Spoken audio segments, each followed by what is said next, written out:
মধ্যরাতের দোহা, আলো ঝলমলে শহর, আকাশে শান্তির প্রতিচ্ছবি। হঠাৎ এক বিস্ফোরণ সেই নীরবতাকে ভেঙে দিল। মুহূর্তে আলো মিশে গেল আগুনের লেলিহান শিখায়। সিসিটিভি ফুটেজে ধরা পড়ল ভয়াবহ সেই দৃশ্য, যেন যুদ্ধ এসে পৌঁছে গেছে কাতারের ঘরে। অভিযোগ উঠেছে ইসরায়েল বিমান হামলা চালিয়েছে দোহার উপকণ্ঠের এক ভবনে। সেখানে ঠিক তখনই বসেছিল এক গুরুত্বপূর্ণ বৈঠক। কাতারি কর্তৃপক্ষ ও হামাস নেতাদের মধ্যে যুদ্ধবিরতি নিয়ে আলোচনা চলছিল। লক্ষ্য করা হয়েছিল হামাসের শীর্ষ নেতা খালিল আল হাইয়া, খালাদ মার্শাল ও অন্য আলোচকদের।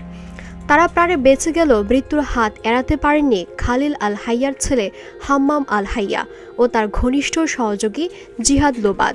প্রথম খবর অনুযায়ী মোট 5 জন প্রাণ হারান। এ ঘটনায় যেন গোটা মধ্যপ্রাচ্যের বাতাস ভারী হয়ে উঠল। আরব লীগ থেকে শুরু করে ইউরোপের বিভিন্ন দেশ পর্যন্ত একের পর এক নিন্দা জানানো হলো। কিন্তু পর্যবেক্ষকদের মতে শুধু নিন্দা দিয়ে ইসরায়েলকে থামানো সম্ভব নয়। তারা শুনতে চায় শুধু শক্তির ভাষা। প্রশ্ন উঠছে, কাতারের আকাশ প্রতিরক্ষা ব্যবস্থা কোথায় গেল? দীর্ঘদিন ধরে দেশটি যুক্তরাষ্ট্র ও পশ্চিমা শক্তির কাছ থেকে আধুনিক প্রতিরক্ষা প্রযুক্তি কিনে এসেছে। তবু ইসরায়েলি যুদ্ধ বিমান ঢুকে পড়ল কিভাবে? অভিযোগ উঠেছে সৌদি আকাশপথ ব্যবহার করে হামলা চালানো হয়েছে।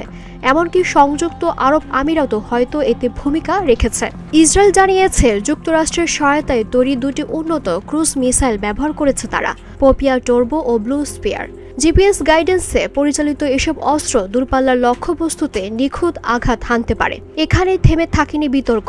অভিযোগ উঠেছে কাতারের ভেতরে অবস্থানরত মার্কিন KC-46 রিফিউলিং বিমান ইসরায়েলি জেটগুলোকে আকাশে জ্বালানি দিয়েছে।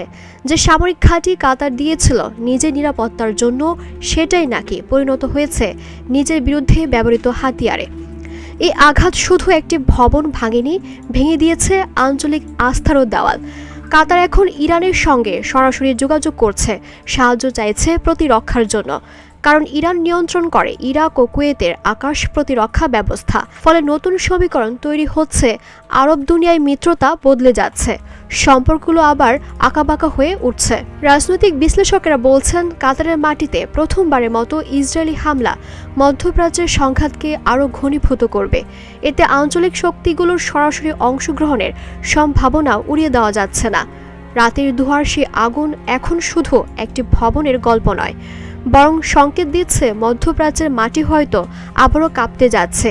আকাশে ঝুলছে নতুন অনিশ্চয়তার ছায়া, আর সবার চোখ এখন ইরান ও আরব বিশ্বের পরবর্তী পদক্ষেপের দিকে। দিলরুবা তন্নি, ভোরের আকাশ।